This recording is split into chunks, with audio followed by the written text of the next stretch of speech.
Donc là, je vais vous faire un petit tuto sur comment ça se passe la colposcopie. Donc là, vous avez le colposcope, donc qui est un peu comme un équivalent de gros microscope.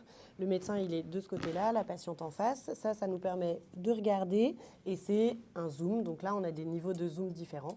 Souvent, vous pouvez voir chez les médecins rattacher au colposcope un appareil photo.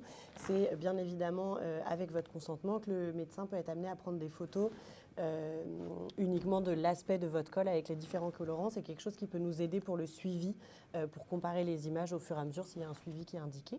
Donc pour réaliser une colposcopie, c'est là où on a besoin donc de ça comme matériel. Vous verrez le médecin préparer une petite boîte avec les deux colorants. Vous avez l'acide acétique qu'on va appliquer en premier, puis le Lugol. Et donc le déroulement de l'opération.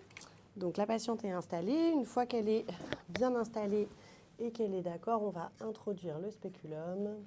Ok, donc une fois que le spéculum est posé, on va commencer par allumer la machine. Ok, et du coup faire différents réglages et regarder d'abord le col sans les colorants, juste pour voir son aspect macroscopique. Ensuite, on va prendre le premier colorant, l'acide acétique. Donc c'est le moment où la patiente peut sentir qu'on va toucher un petit peu. Ça peut être pas très agréable, mais c'est pas censé faire mal. Une fois qu'on a appliqué ce premier colorant, on regarde le col, voir s'il y a une zone qui prend les colorants différemment. Et ensuite, on met le deuxième colorant. Hop.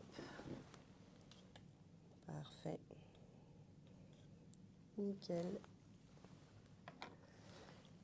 Donc là, il y a des moments où ça peut durer un petit peu longtemps, le temps que le médecin regarde bien et se fasse bien son idée.